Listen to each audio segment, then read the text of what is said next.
I bundle my baby. She's pretty warm. We have the thermometer at home. But her hands are always cold. And she doesn't like to be swaddled down here. She always ends up here. And she loves sleeping with her arms up.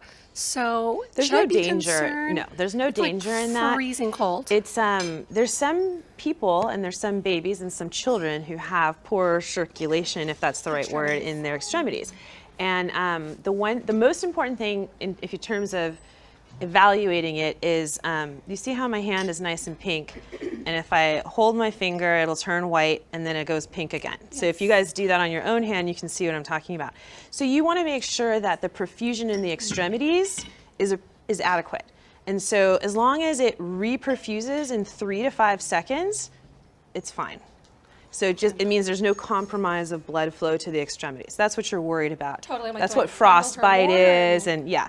No, sometimes I think she's probably just going to be one of those kids and people who have cold hands and cold feet. And, totally. Yeah, and as long as her perfusion is good, you don't need to worry about it. What about hiccups? She's always have hiccups. Did she have hiccups when she was in the womb? Because there are some babies that hiccup when they're in the womb and they continue to hiccup after they're born. But it's actually a very normal physiologic response. So a hiccup is essentially a neurologic firing. And so because babies are immature, whether they're preterm or full term, those connections, the connections of the brain, the connections to the other body systems, they're all still forming, which is the great thing. Even if you're premature, your baby is still developing and still growing. So if you get good nutrition in and you get good therapies in and things like that, then we can grow out of the immaturity. And so you will see a little weird neurologic thing like a hiccup or an arm shaking like this or a chin quivering like, and then you're like, what are you doing, But those are those little neural firings that happen that are actually totally normal. It's just the system kind of firing abnormally once or twice. And then over time, yeah, of course. That's why we do this. Like she's cold, and my other mom was like, you need to burp her. I'm like, no, I totally get it. But it's really more that they need more maturity. And so you'll tend to see those things kind of start to go away around 6 to 9 months. But before then, you'll see a lot of little jerking of the arms or the legs or the face, things like that.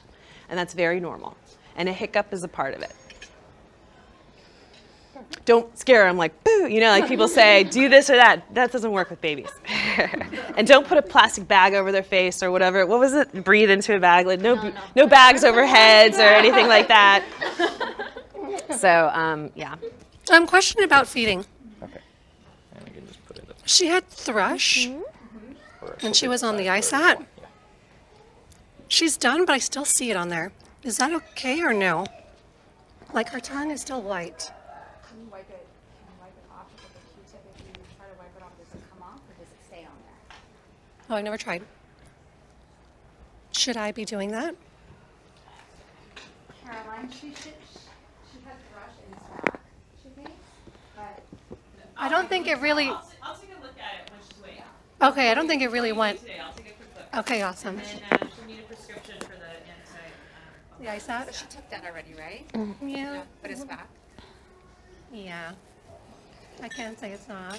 What do you guys do for sterilization? Can you make a comment on that about when you see thrush and what do you need to do with nipples and stuff? Well, we just use the all our nipples are one-time use nipples, right? Well, you don't want to keep passing it back and forth, even like with breastfeeding. Or even the pacifiers. Oh, yeah. So when I sterilize like once a week, just like a pot of boiling water for 5 minutes, right? Because that's what I do. Okay. Yeah, that's perfect. Okay. I'll take a look though, and if it is there, then you can have a pediatrician write a prescription.